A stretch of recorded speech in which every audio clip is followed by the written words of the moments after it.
Hello, welcome to My Life in Spain. My name's Mark, and today I want to talk a little bit about what's going on in the Middle East and how America, while planning militarily for what they wanted to do, failed to protect its citizens in the region. Those working there, those living there, and those that are there on vacation. Dubai is a popular spot for people from all over the world. And yet, the American embassy said, you know what? You're on your own. Hunker in place or make your own way out. Now compare that to 1982 when Ronald Reagan was the president. I was in Lebanon, and when Israel invaded in June 1982 with the concept of getting rid of the Palestinian Liberation Organization, America sent ships to evacuate its citizens. The American Navy sent ships to evacuate American citizens that were in Lebanon.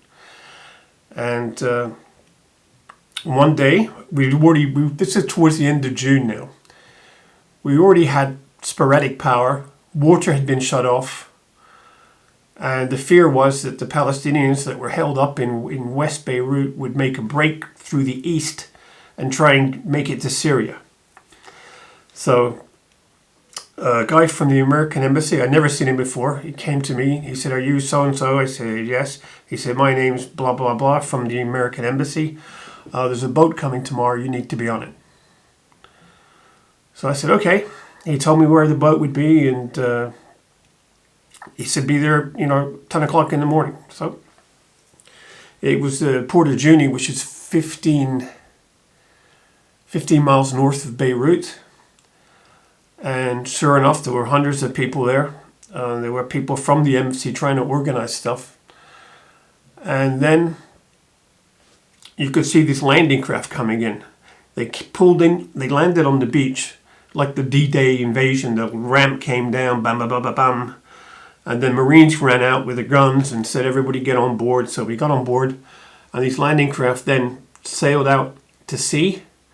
And they sailed right in the middle of the ship. And the ship that I was on was the USS Nashville. It's an amphibious marine troop carrier.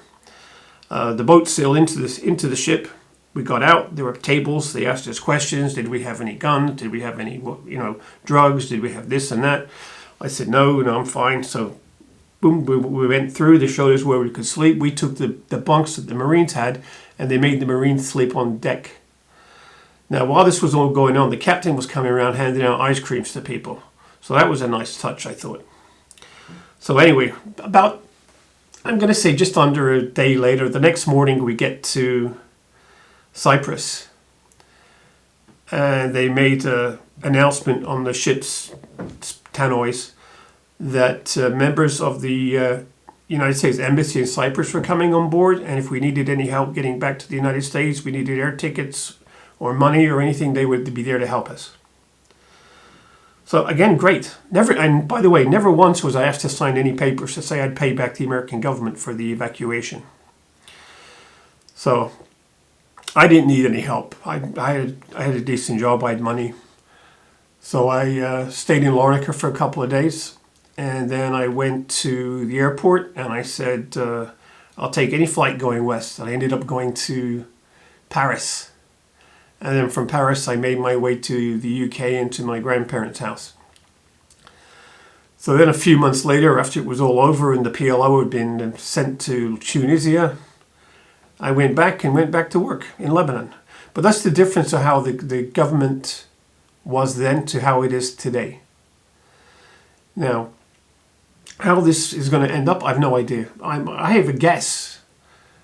And my guess is that President Trump has a short attention span, and he's going to say, when he realizes that they can't really change the regime in Iran, and he's going to say, well, we destroyed all their weapons, mission accomplished, and he'll pull everybody out.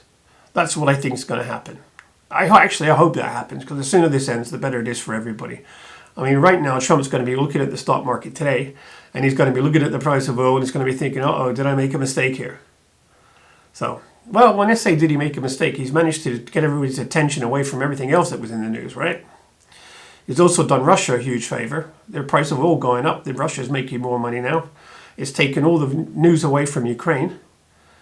So maybe it is mission accomplished. Anyway, let me know what you think in the comments. Thanks so much for watching. I'll catch you in my next video. Bye for now.